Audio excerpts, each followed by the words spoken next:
지금껏 걸어온 나의 길 다시 돌아가도 후회하지 않을까. 언제나 기쁨만 허락되지 않던 나의 길, 나의 삶은 누구의 뜻일까. 아무것도 알지 못하는 나, 좁은 길로 인도하시네. 내게 큰 것을 얻게 하시는 그분의 큰 사랑, 그것을 바라라. 절망 속에서 한 길 여시는 그분의 뜻을 난 따라가리라.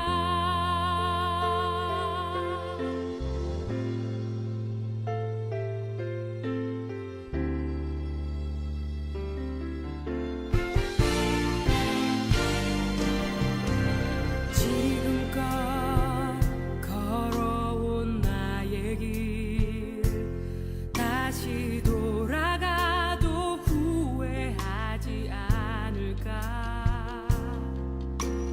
복되고 성결한 길을 걷는다는 건 험난한 여정이지만 그분의 뜻이라. 아무것도 믿지 못하는 날, 사랑으로 인도하시네. 내게 큰 것을 얻게 하시는 그분의 큰 사랑, 그것을 바라라. 절망 속에서 한 길 여시는 그분의 뜻을 난 따라가리라.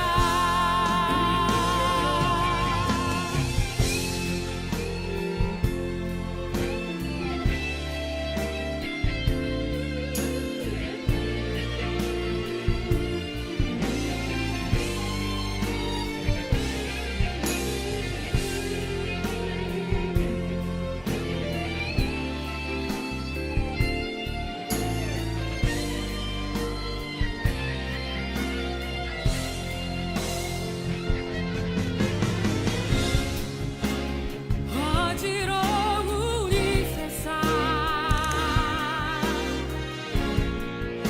나를 두렵게 하지마. 이제 주의 손으로 날 인도하시고 다시 나를 이끄시네. 내게 큰 것을 얻게 하시는 그분의 큰 사랑, 그것을 바라라. 절망 속에서 한 길 여시는 그분의 뜻을 난 따라가리라. 내게 큰 것을 얻게 하시는 그분의 큰 사랑, 그것을 바라라. 큰 절망 속에서 한 길 여시는 그분의 뜻을 난 따라가리라. 그분의 뜻을 난 따르리라.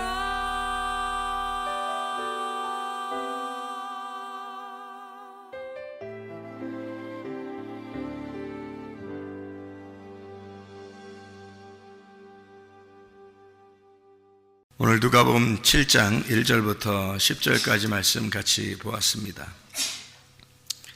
백부장의 종을 치료하신 그런 이야기인데요. 8절에 보니까 나도 남의 수하에 든 사람이요 내 아래에도 병사가 있으니 이들을 가라면 가고 오라면 오고 그대로 이렇게 이것을 하라 하면 그대로 하나이다, 그런 말씀을 했는데요. 여기에 나도 남의 수하에 든 사람이요 할 때 그 든이라는 말이요 타소라는 말입니다. 타소라는 말은 무슨 말이냐면 질서가 있다 이런 말이에요. 그러니까 위아래 질서가 있다 이런 말이죠. 부모와 자녀가 어떻게 해요? 질서죠. 그죠? 선생님과 학생 질서죠. 그죠? 목사와 성도 이렇게 질서입니다. 이렇게 뭐 누가 위에 있어서 이렇게 그러니까 위에 있어서 지배하고 누르고 이런 의미라기보다도 질서를 말하는 거예요. 질서. 타소, 하나님의 스케줄이란 말이거든요. 하나님이 스케줄을 짰다 그런 말이에요.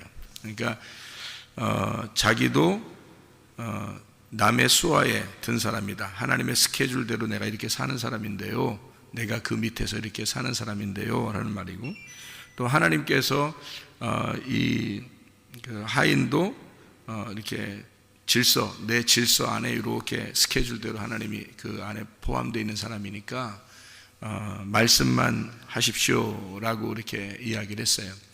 그러니까 말씀이 치료한다는 얘기입니다. 그렇죠? 무슨 말인지 아시겠죠? 말씀이 치료한다라는 말이에요. 그러니까 말씀만 하십시오 그랬는데 말씀이 치료한다는 말이에요. 이거 잘 생각해야 돼요. 이 세상은 참으로 아름답습니다. 그 인정하시나요? 여러분이 참으로 아름답다, 이 세상이 참 아름답다 인정하시는가? 네? 이 세상은 참 선하다 인정하시나요? 여러분? 근데 그게 잘 느껴지지 않죠. 이게 참 아름답다. 저는 이렇게 아름답다라는 게 이게 아름다운이라는 말, 영어로 beautiful이라는 말이거든요. beautiful. 그래서 제가 이렇게 어떤 생각을 이렇게 하냐면 성문교회 이렇게 이름을 써놓는단 말이에요. 성문교회. 그다음에 그 위에다가 영어로 이걸 쓰고 싶어요. beautiful. 이게 beautiful 성문교회 이렇게 하고 싶어요. 그러니까 한국말로 말하면 아름다운 성문교회 이렇게.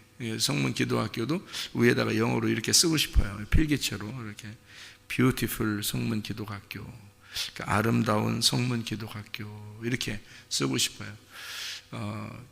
그렇게 쓰고 싶은 이유가 사람들 이렇게 학생들 이렇게 보면은 너무 아름다운 거예요. 성도들도 이렇게 보면 너무 아름다운 거예요. 그러니까 참 아름답다 이런. 우리 특별히 학생들 매일 보니까, 학생들 매일 같이 있으니까 보면은 아이들이 너무 아름다워요. 이게 무슨 말이냐면 예쁘기도 하지만 예쁘고 잘생기고 이렇게 그런 것도 있지만 이런 게 있죠. 왜 꽃이 아름답죠? 꽃이 아름답죠, 여러분. 안 아름답나? 그 복잡해요. 인생 그냥 한 길로만 가다 보니까 꽃도 잘 안 보여. 꽃을 이렇게 보면 참 아름답거든요, 여러분. 가만히 보면요, 이게 똑같은 꽃이 아니기 때문에 더 아름다운 거예요. 정말 달라요. 이렇게 밖에 나가서 이렇게 산에 같은 데 가보면 너무 달라요. 꽃들이 너무너무 다르고 나무도 너무 다르고 그러니까 그게 너무 아름다운 거예요. 똑같으면 아름답다고 해도 지금 질서정연하다 이러지만 이게 여러 가지 다양하니까 너무 아름다워요. 사람들도 보면 너무 다양하죠. 뭐 여자들 같은 경우는 옷도 그냥 어떻게든지 꾸며서 이렇게 입고 나오고, 또 자기 얼굴도 막 이렇게 치장하고 이렇게 해서 나오잖아요. 그러면 여러 사람이 이렇게 막 알록달록하게 이렇게 울긋불긋 알록달록하게 이렇게 다 지나다니잖아요. 그래서 꽃 중에 꽃은 뭐라고요? 꽃 중에 꽃은 여자라고. 사실 이제 우리 집사람이 내가 꽃 중에 꽃은 여자라고 이렇게 했더니, 여자라고 이렇게 얘기했더니, 설교를 그렇게 얘기했더니 우리 집사람이 저한테 그러더라고요. 꽃 중에 꽃은 여자라고 얘기 안 할 줄 알았대요. 그건 좀 생각을 못 했대. 자기는 어떻게 하냐면 꽃 중에 꽃은 웃음꽃이라고 할 줄 알았대요. 꽃 중에 꽃은 웃음꽃이라고 할 줄 알았는데 여자라고 그러더래요. 그래서 뭐 그것도 아름답다 이렇게 생각했대요. 근데 꽃 중에 꽃은 웃음꽃이다. 그래서 제가 들어보니까 그 말이 더 맞는 것 같아요. 꽃 중에 꽃은 웃음꽃이다. 이게 너무, 그러니까 내가 이 학생들을 너무 아름답게 보는 건 얘들이 항상 웃으니까 너무 행복한 거예요. 예. 그러니까 너무 행복한 거예요. 그러니까 이 아이들이 그냥 뭐 별거 아닌 건데 자기들끼리 노는데 별거 아닌데 너무 재밌게 행복한, 웃고 그러니까 좋은 거예요. 이게 너무 아름답게 보이는 거야. 이게 같이 웃고 재밌잖아요. 그러니까 이게 꽃 중에 꽃은 정말 웃음꽃이다. 이죠. 정말 꽃 중에 꽃은 웃음꽃이다. 그러니까 나는 뭐라 했어요? 꽃 중에 꽃은, 내가 남자니까 아무래도 여자를 볼 때 꽃 중에 꽃은 여자더라. 너무 예쁘더라. 다 다양하게 이렇게 보면 다 이렇게 서로 이렇게 꾸미고 예쁘고 이렇게 다 이렇게 다니는 거 보면 너무 예쁘더라. 그러니까 꽃 중에 꽃은 여자더라. 우리 집사람은 꽃 중에 꽃은 웃음꽃이더라. 이렇게 해서 그래서 우리 둘이 합치기로 했어요. 어떻게 합치? 꽃 중에 꽃은 여자가 웃는 꽃이더라. 그러니까 꽃 중에 진짜 꽃 중에 꽃은 여자가 웃을 때. 그러니까 여자의 웃음꽃이더라. 그래서 이 둘이 합치니까 너무 더 아름다운 거예요. 예, 꽃 중에 꽃은 여자의 웃음꽃이다. 이렇게 합친 거예요. 참 너무 아름답죠. 그래서 뷰티풀 성문교회, 뷰티풀 성문기도학교 이렇게 하니까 참 좋겠다. 그렇게 우리가 간판도 그런 식으로 썼으면 좋겠다. 이름도 그렇게 주보에도 그런 식으로 썼으면 좋겠다. 필기체로 뷰티풀 성문교회, 뷰티풀 성문기도학교 이렇게 너무 아름답다. 보니까 너무 아름답다. 행복하다. 이게 러블리하다. 러블리라고 써도 좋아요. 러블리, 이게 사랑스러운 이름은 러블리 성문교회, 러블리 성문기도학교. 참 사랑스럽다. 이렇게 하나님이 여러분을 보실 때 어떻게 보실까요? 러블리하게 보신단 말이에요. 사랑스럽게 보신다. 네. 자신들이 볼 때는 별거 아닌 것 같죠. 네. 그런데 하나님이 여러분 보실 때 너무 러블리하다. 하나님이 여러분 보실 때 너무 뷰티풀하다. 이렇게 보신다. 너무 아름답다. 너무 사랑스럽다. 너무 아름답다. 이렇게 보신다는 거죠. 네. 그런 사람들이라면 우리가 한 사람 한 사람 다 그런, 우리 어머니가 오늘 이제 간증을 이렇게 간증 비슷하게 이렇게 하셨는데 사실은요, 필리핀 선교 그 어머니가 아버지 돌아가시고 난 다음에 저희들 공부시키고 그 다음에 마지막 인생을 중국 선교사로 있다가 모든 그 있는 걸 다 거기다가 투자하고 그리고 다시 필리핀 선교사로 가셔서 거기서 또 모든 걸 투자해서 그 예배당 또 짓고 그쪽에 이제 선교사님이 지금도 그쪽 그 필리핀 사람들은 우리 어머님 얘기를 한대요. 언제 또 다시 오냐고 이렇게.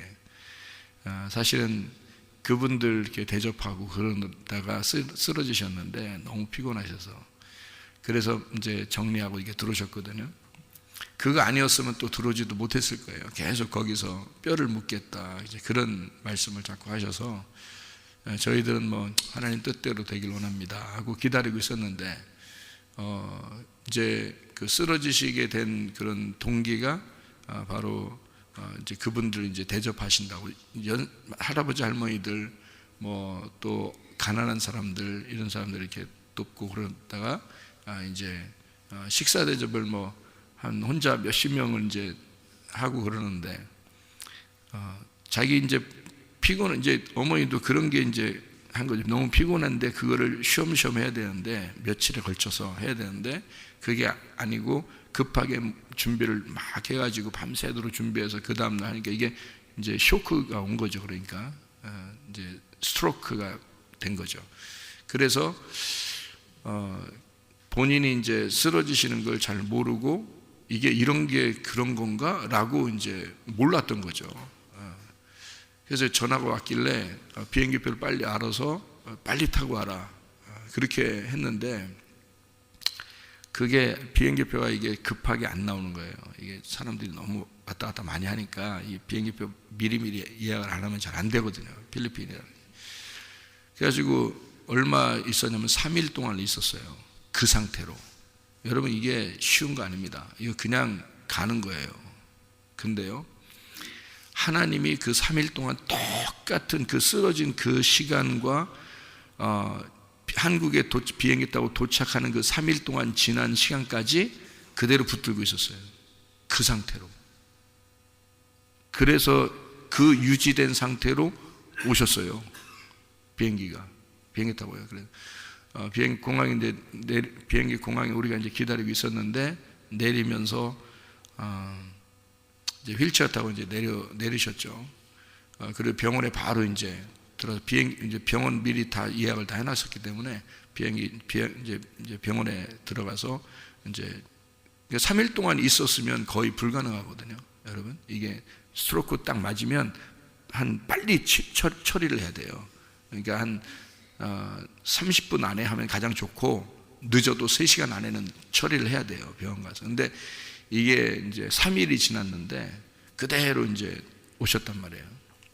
그래서 병원에서 이제 진료를 이제 하고 치료를 하는데 3개월 만에 이제 회복이 돼서 이제 나오시게 된 거죠. 그래도 이제 좀 어둔하고 이제 그러셨죠. 그런데 지난번에 어떤 교수님 이제 만났더니 그 교수님 아버지가 똑같은 상태로 쓰러졌더라고요. 어떤 교수님 아버님이. 그러니까 그 교수님이, 그 아버지도 교수인데 얼마 전에 돌아가셨어요. 그 아들이 와서 우리 어머님을 뵙거든요. 만나요. 우리 아버지도 똑같이 이렇게 쓰러지셨었는데 어떻게 이렇게 회복이 됐어요? 물어봐요. 글쎄요, 우리는 그냥 뭐 기도하고 그냥 예배 드리고 늘 이렇게 그냥 교회 오시고 그렇게 교회 가까이서 이렇게 하시니까 그렇게 했다, 그거밖에 없다고. 그랬더니 우리 아버님은 그렇게 되고 나서 계속 병원에서 그냥 못 나왔어요. 그래서 병원에 계속 누워 계시다고 그러더라고요. 그래서 우리 어머니를 보니까 자기가 희망이 생긴다고 그러면서 우리 교회를 왔었거든요. 그래서 희망이 생긴다고 그러면서 가서 아버님한테 꼭 가서 얘기를 해줘야 되겠다고, 이런 분도 계시다고 가서 얘기를 해줘야 되겠다고 그러더라고요. 이제 가서 이제 얘기를 하셨겠죠. 이제 아들이니까 그 아버지를 걱정하는 마음이 있으니까. 근데 그게 아마 작년이죠. 올해인가 작년인가 이렇게 와서 그렇게 얘기를 했었는데 얼마 전에 돌아가셨죠. 그분이. 이제 그 교수님이 돌아가셨고, 그 아들, 이제 저희 이제 아이들도 이렇게 갔다 왔는데요. 그러니까 이게 어떻게 보면 쉽지 않은 거예요. 어떻게 보면. 근데 어떻게 보면 이게 이제 저희 어머니 같은 경우는 거의 뭐 일상생활은 거의 비슷하게 하시니까, 그리고 정신이 또렷또렷하시니까, 그러니까 그게 쉽지가 않대요. 그런데 그거를 저희들은 뭐 이거를 큰 병이다 이렇게 생각하고 어머니를 대한 게 아니고, 일상 똑같이 그냥 우리랑 같으니까 우리 같은 생활을 하는 것처럼 이렇게 해야 된다, 이렇게 그러면서 기도하고 말씀을 이제 읽으시게 하고 듣고 이렇게 하신 거거든요. 그런데 그게 가장 좋은 병 간호라네요. 그러니까 환자 취급하면 더 병 걸린대요. 그게 원래 그렇다네. 근데 우리는 이제 그런 걸 모르고 그냥 원래 그냥 이렇게 어머니하고 생활하시도록 그렇게 하고 말씀 떨어지지 않도록 기도하시도록 늘 기도해드리고, 그러니까 정신이 항상 뚜렷하게 완전히 회복돼서 설교도 하시고 그렇게 하시는데요. 옛날엔 더 했죠. 옛날엔 뭐 더 뚜렷뚜렷하셨죠. 근데 지금은 그나마 이렇게 회복이 되신 거는 이게 그 말씀. 왜 지금 제가 이 말씀을 얘기하는 거냐면, 아름다움이라는 게요, 여러분, 아름다움을 느낀다는 것은 이건 축복입니다. 여러분이 아름다움을 느낀다는 것은, 그게 이 세상의 아름다움을 내가 느낀다는 것은 그게 건강하다는 겁니다. 이 사람이요. 정신적인 건강이 있다는 거예요. 이게 아름다움을 느낀다는 것은. 그래서 제가 여러분 여자의 웃음꽃이다 이렇게 이야기를 하는 것은 우스갯소리가 아니라 진짜 그것을 느낄 수 있다는 것은 그 웃음을 딴 사람이 막 웃을 때요 자기는 별로 안 웃긴 사람이 있어요. 딴 사람 진짜 재밌게 웃는데 자기는 별로 안 웃겨. 이건 벌써 강팍한 겁니다. 정신적으로 지금 건강하지 못하고 있는 거예요. 그러니까 진짜 아이들과 같은 그 웃음꽃이 자기에게 있어야 되는 거예요. 그게 영적으로 건강한 겁니다. 그러니까 정신적으로 이게 건강하다는 것은 아름다움을 느낀다는 거. 그게 정신적인 건강이에요. 그리고 이제 착함이 있다는 거예요. 착하다. 그래서 다른 사람에게 선한 행동을 하려고 하는 거죠. 나로 인해서 다른 사람이 피해를 보지 않도록 하고 다른 사람이 나 때문에 도움을 받을 수 있도록 자꾸 도와주려고 하는 그런 마음. 그러니까 내가 도움을 받으려고 하는 게 아니라 내가 도와주려는 마음을 가진 사람이 있잖아요. 그게 건강하다는 거죠. 건강하다. 내가 어떻게 하면 도와줄까? 내가 몸이 아픈데도 내가 무엇으로 도와줄 수 있을까? 내가 어떻게 하면 저 사람에게 유익해 줄 수 있을까라고 하는 그런 마음 있잖아요. 그것이 건강을 되찾게 되는 지름길이랍니다. 그러니까 건강하다 그런가 하는 것은 착한 일을 하는 것이다. 착한 일. 내가 착한 일. 그게 착한 일이라는 게 어디서 나온 거예요? 착하신 분이 누구밖에 없다고요? 하나님밖에 없다 그랬잖아요. 하나님밖에 없다 착한 분은. 그래서 착한 일을 한다는 것은 하나님의 성품으로 산다는 얘기예요. 그러니까 하나님의 성품으로 사는 것이니까 이건 건강을 가져올 수밖에 없다는 거죠. 그러니까 아름다움을 깨닫는다는 거, 그리고 착한 일을 할 수 있다는 거예요. 이게 정말 건강을 가져올 수 있다는 거죠. 그리고 그 중에서 가장 핵심이 뭐냐면 진리, 참된 거예요. 참된 거. 그러니까 진리, 말씀으로 산다는 거예요. 말씀으로 사는 것만큼 우리에게 건강을 주는 게 없습니다. 왜냐하면 사람이 뭘로 창조가 됐어요? 말씀으로 창조됐습니다. 말씀으로 창조되었고 흙덩어리를 이렇게 만들어 놓고 흙덩어리는 그대로 살지 못해요. 그런데 이 흙덩어리에다 뭐가 들어가니까? 말씀이 들어가니까 이게 흙덩어리가 살아나는 거예요. 그러면 이 속에는 모든 기관, 모든 그 구조, 유전자나 모든 DNA, 이 모든 기관은 뭐에 의해서 움직인다는 거예요? 말씀에 의해서 움직인다는 거예요, 여러분. 그러니까 정상세포가 비정상세포가 되면 아프고 병이 걸리는 거고요. 병 걸린 사람이 다시 정상세포로 바뀌면 건강해지는 겁니다.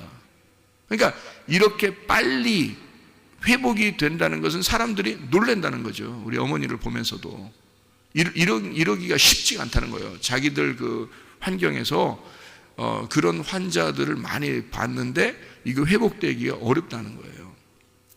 근데 이렇게 살아간다는 것은 쉽지 않다는데 이게 어떻게 된 거냐 물어보더라니까. 세상에 물어보더라니까. 그러니까 이게 뭐냐면 사람이 정상세포가 비정상세포가 될 수 있다는, 이게 유전자가 바뀔 수 있다는 게 있잖아요. 환경에 의해서 바뀌는 거거든요. 그러니까 그런 피곤함, 뭐 이런 이렇게 스트레스, 피곤, 이런 것이 갑자기 확 몰려오면 빨리 쉬어야 돼요. 근데 빨리 쉬지 않으니까, 그러니까 무슨 병이 걸리잖아요. 그러면 사람들이, 이게 특별히 이런 그 어머니 같은 이런 병들은요 스트로크가 왔다고 그래요. 제가 의사들한테 물어봤거든요. 그런 것 때문에. 근데 스트로크가 오니까 이게 그걸 이제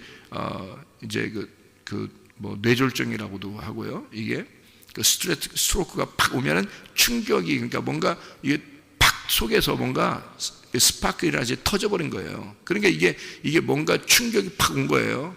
이게 뭐냐면 피곤이 쫙 몰려오다가 이게 도저히 못 견뎌서 한쪽이 탁 이렇게 그 스트로크를 맞아버린 거란 말이에요. 그러니까 이게 그런 일이 안 당하도록 미리미리 그냥 조심하면서 이렇게 살면은 괜찮대요, 사람들이. 근데 그것이 오는 줄을 모른다는 거예요, 사람들이요. 그게 오는 줄 모르고 그렇게 피곤하게 그렇게 하는 거죠. 저희 어머님 같은 경우는 평생을 그냥 연세가 드셨는데도 선교사 활동을 하면서 어려운 사람들 도와준다고, 그 사람들 밥을 한 끼를 더 먹여준다고 그렇게 하려고 하다가 이렇게 된 거잖아요. 그러니까 모른 거죠, 몸을. 그러니까 몸을 잘 못 관리한 거죠, 어떻게 보면. 그죠? 그렇게 오는 거지. 뭐 어떤 사람들이 죄 때문에 왔다 이런 얘기를 많이 하는 사람도 있어요. 죄 때문에 무슨 병이 왔다. 또 어떤 사람은 무슨 죄 때문에 무슨 병이 왔다. 또 저 무슨 죄 져서 그런 거야. 자기가 병 걸리면 나 무슨 죄 져서 그런 거 아닌가, 막 이런 사람들이 굉장히 많아요. 의외로 굉장히 많은데, 제가 성경을 발견해서 성경을 이렇게 찾아봐서 그게 너무 궁금한 거예요. 왜 예수 믿는 사람들도 아프냐? 그러면 죄 때문에 그렇게 온다면, 예수 믿는 사람들, 그럼 예수 믿는 사람들이 죄 져서 그런가 보다. 그럼 예수 안 믿는 사람들은 그럼 왜 건강하냐? 그럼 건강한 사람은, 그럼 그 사람은 죄 하나도 안 져서 그러냐? 이게 이제 그게 너무 궁금한 거예요, 제가. 그래서 이거 너무 궁금해서 제가 성경을 싹 다 뒤졌어요. 성경을 싹 다 뒤져보니까 죄 때문에 병이 오는 게 아니더라고요. 이게 자기 몸을 자기가 관리를 못해서 그런 거예요. 그러니까 교회 안 다니는 사람도 더 건강한 사람들이 많잖아요. 왜 그러냐면 몸을 관리를 잘한 거예요. 교회 다니는 사람들도 몸 관리를 못하면 병이 생기는 거예요, 여러분. 그러니까 이건 죄 때문에 그런 게 아니더라는 겁니다. 왜 그렇게 되냐면 성경적으로 창세기가 쓰여질 때가요, 창세기 쓰여질 때가, 창세기가 아담부터 노아 때까지가 약 2000년입니다. 아담부터 노아 때까지가. 그리고 이제 노아 이후에 그 자손 중에서 쭉 내려오다가 아브라함, 이삭, 야곱, 이렇게 해서 마지막에 이제 야곱의 자손이 요셉, 12 자손, 그래서 요셉이 이제 대표적으로 요셉이 죽는 것으로 창세기가 끝나요. 그리고서 출애굽기가 시작되거든요. 출애굽기가 시작되면서 출애굽기 15장 26절에 출애굽기 15장 26절에 마하레라는 질병이라는 단어가 나와요. 그러면 그 앞에는 질병이 없었어요, 병이. 그러면 선악과, 아담과 하와가 선악과를 먹고 죄를 지었고, 계속 가인이 아벨을 죽이고 살인하고, 그래도 그렇게 죄를 지었고 해도 병은 하나도 없었어요. 언제까지? 출애굽기 15장 26절까지. 출애굽기 15장 26절까지 이게 병이 안 걸렸다는 얘기는 좀 잘 생각해 봐요. 출애굽기 15장 26절을 쓸 때가 약 우리 지금 시간으로 말하면 BC 1500년경입니다. BC 1500년경. 그때가요. 모세가 BC 1500년경에 쓴 게 모세오경이거든요. 그때 출애굽하면서 쓴 거예요. 그러니까 BC 1500년경이야. 그러면 생각해 보세요. 아담 때, 노아 때, 이 밑에 쭉 내려오는데 그게 몇 년 정도 되냐면요, 약 한 4000년, 3500년에서 4000년 이상 됩니다. 그러면요, 그 사람들도 죄를 짓거든요. 살인도 하고 막 이랬어요. 그러니까 사람이 살인을 하고 나이가 먹어서 죽고 빼놓고는 병이 걸려서 죽은 게 한 명도 없어요. 창세기에 약 3500년, 4000년 동안. 그러면요, 지금의 이런 병들이 오는 것은 죄 때문에, 그 사람이 죄져서 오는 게 아니란 말이죠. 무슨 말인지 알겠어요? 더더군다나 예수 그리스도가 십자가 못 박혀 돌아가시면서 다 이루었는데 병이 온다는 것은 죄 때문에 오는 것이 아니다. 그럼 뭐 때문에 온 것이냐? 유전자가 바뀌었기 때문에 온 거다.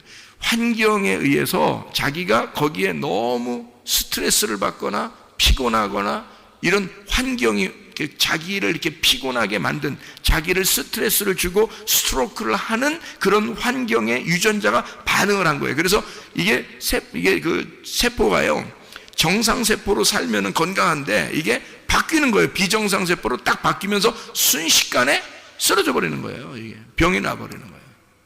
그러면 이게 바뀔 수 있다는 거죠. 환경에 의해서 세포도 바뀔 수 있다는 거야, 속에서. 그죠? 그러니까 병 없는 사람이 병 걸릴 수 있다는 거예요. 환경에 의해서 바뀐다는 거죠. 그럼 반대로 비정상세포가 정상세포로는 그것도 환경에 의해서 바뀐다는 겁니다. 이게 바뀐다는 거예요. 그러니까 정상세포가 비정상세포로도 바뀌니까 비정상세포가 정상세포로도 바뀐다는 거예요. 그러면 생각해 보세요. 여러분의 환경을 잘 옆에서 스트레스 안 받게 잘 다시 해주고, 그리고 편안하게 해주고, 행복하게 해주고, 기쁘게 해주고, 특별히 하나님의 말씀이 들어가게 해주면 이 사람이요, 세포가 바뀌어버립니다. 이게 유전자가 바뀌어버려요. 이게 다시 정상세포로 바뀌어버리는 거예요. 이게 그러면요, 원상태로 복귀가 됩니다. 이게 원상태로 복귀가 되는, 그러니까 원래 하나님이 창조한 그런 원상태로 복귀가 되려고 노력을 해요, 자기들이 속에서. 근데 그렇게 정상세포로 바뀌는 노력이 더 빠르겠어요? 비정상세포로 가는 게 더 빠르겠어요?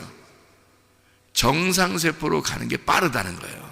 그러니까 회복이 되는 게 더 빠르다는 거예요, 병이 걸리는 것보다. 왜 그런지 알아요? 병이 걸릴 때는요, 한 번에 걸린 게 아니에요. 사고 나는 게 아니기 때문에.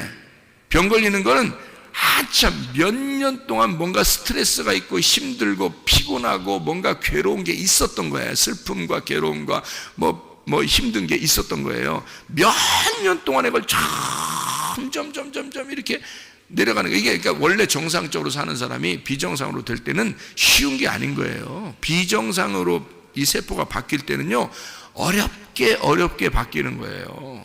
그래서 몇 년에 걸쳐서 이미 계속해서 점점점 이렇게 괴로운 것이, 슬픈 것이, 스트레스가 막 이런 게 있었던 거예요. 그래서 이러다가 어느 날 탁 이게 걸린 거죠, 그 병이. 그런데 이 비정상 세포가 정상세포로 바뀔 때는 빨리 돌아가고 싶은 거야. 자기가 원상태로 빨리 돌아가고 싶은 마음이 더 쉽게 빨리 오기 때문에 이것이 빨리 바뀐대요. 그러니까 몇 년에 걸쳐서 병 걸린 게 회복이 될 때는 몇 개월이면 회복된답니다. 이게. 그러니까 그렇게 환경만 바꿔주면은 가능하다는 거예요. 그래서 제가 이거를 이제 의사들한테 이제 이걸 듣고 공부하고 얘기를 이제 많이 이렇게 해보고 듣고 하니까 뭘 알게 되냐면 이걸 알게 되겠더라고요. 진짜 암이 걸렸거나 무슨 큰 병이 걸렸거나 이런 건 한 몇 주 정도면 회복이 되겠구나 하는 것이 이제 제 머릿속에 프로그램이 생기더라고요. 어떤 프로그램이 생기냐면 요거를 식사 조절시켜야 되겠다. 딱 이렇게 우리 교회 같은 데다 놓고서 식사 조절 같은 거 시키고요. 그러니까 밥 먹는 거하고 반찬을 이제 야채 중심으로 이렇게 해서 야채, 과일 중심으로 이렇게 주고 식사를, 그리고 평안하게 해주고 기쁘게 해주고요. 그리고 말씀을 아침, 점심, 저녁 계속 나눠주는 거예요. 이렇게 말씀을 막 이런 소망의 말씀들을 계속, 생명의 말씀들을 주는 거예요. 이거를 한 3주 정도 지나면 이 사람 병이 어떻게 됐는지를 확인해 보면 알 것이다. 이게 다 회복되겠구나. 이거를 알겠더라고요. 이게 어느 정도 알겠더라고요. 그러니까 이게 유전자거든요. 다 유전자가 변이 돼서 병이 걸리는데 유전자가 회복이 되면 다시 다 병이 고침받거든요. 이게 한 3주에서 늦게는 1개월, 2개월, 3개월까지 하면 이 사람들이 거의 다 회복이 되겠구나 하는 것이 프로그램 되더라고요. 이게 머릿속에서 이게 스케줄 딱 잡히더라고요. 그 정도로 여러분, 이 병이라는 것은 있잖아요, 사람이 잘못해서 이 병이 생긴 겁니다. 이것이 정상으로 다시 회복되기 위해서는 그 정상으로 회복되는 것을 빨리 자기들이 속에서 정상으로 회복되고 싶어 해요. 그러니까 우리는 뭐만 해주면 돼? 환경만 바꿔주면 되는 거예요. 이 주변의 환경들만. 그래서 교회에 주로 와 있고, 그리고 기도하게 하고, 말씀을 보게 하고, 찬양하고, 예배드리고, 그리고 좋은 식사를 하고, 그리고 물을 자주 마시게 하고 이러면요, 이게 몸이 싹 바뀌어버립니다. 몸이요, 다시 정상으로 바뀌어버리는 거죠. 이것을 우리가 알겠더라. 그러니까 우리는 죄 때문에 사람들은 그렇다고 생각을 하기 때문에 포기해요, 자기가. 그래서 맨날 막 회개하고 맨날 이렇게만 사는데 자기 몸 관리를 어떻게 해야 될지를 몰라서 그런 거예요. 하나님은 우리의 속에 먼저 하나님의 사랑이라는 DNA를 집어넣었기 때문에요, 하나님의 사랑이 우리 속에 이미 있어요. 하나님은 우리를 건강하게 만들어 놓고 싶은 하나님의 마음이 있습니다. 그러니까 말씀으로 치료된다는 게 이게 바로 진리의 말씀이에요. 진리의 말씀이 여러분에게 들어가잖아요. 자, 아름다움이 보여지고 그리고 착함이 우리에게 보여진다면 우리는 건강하게 되겠죠. 그리고 거기다가 어떻게 뭐가 들어가야 돼? 진리의 말씀이 들어가기 시작하면요. 그래서 말씀 자꾸 들으라는 거예요. 말씀이 자꾸 들어가기 시작하면 이 말씀이 들어가서 이 속에 있는 DNA를 정상세포로 바꿔버린단 말이에요. 이 속에서 들어가서, 왜냐하면 흙덩어리를 말씀이 들어가서 이 사람을 살려냈거든요. 그러니까 죽은 내가 이 속에 말씀이 들어가면 속에서 움직이기 시작한다는 거죠. 바꿔놓기 시작하는 거예요. 말씀이 들어가서 생명을 불어넣기 시작하는 거예요. 살려주기 시작하는 것입니다. 이게요. 그러니까 하나님의 말씀이 들어가면, 그래서 여기 보니까 백부장이 말씀만 하시옵소서 그러면 낫겠습니다 라고 하는 거죠. 말씀이 여러분에게 들어갈 때, 예수님이 여러분에게 지나가실 때 예수님을 붙들면 살 거 아니겠습니까? 말씀이 여러분에게 증거될 때 하나님의 말씀을 붙들면 여러분이 살게 될 줄로 믿습니다. 건강한 하루를 사시기를 바랍니다. 기도하겠습니다.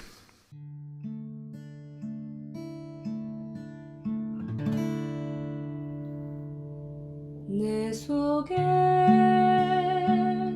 내가 너무도 많아서 당신을 쉴 곳 없네. 내 속에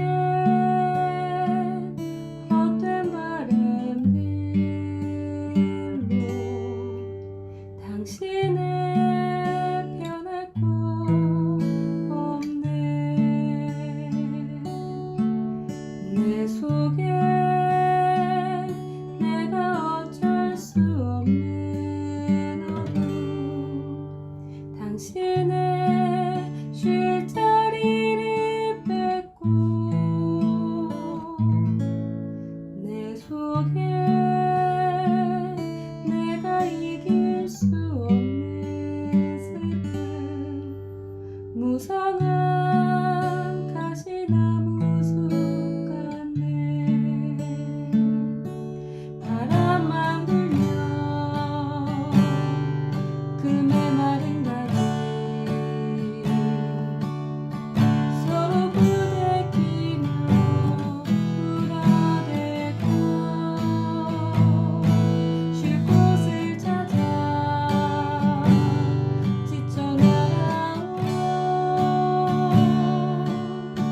어리새들도 가시에 지며 날아가고, 바람만 불면 외롭고 또 괴로워 슬픈 노래를 부르던 날이 많았는데 내 속에 내가 너무도 많아서 당신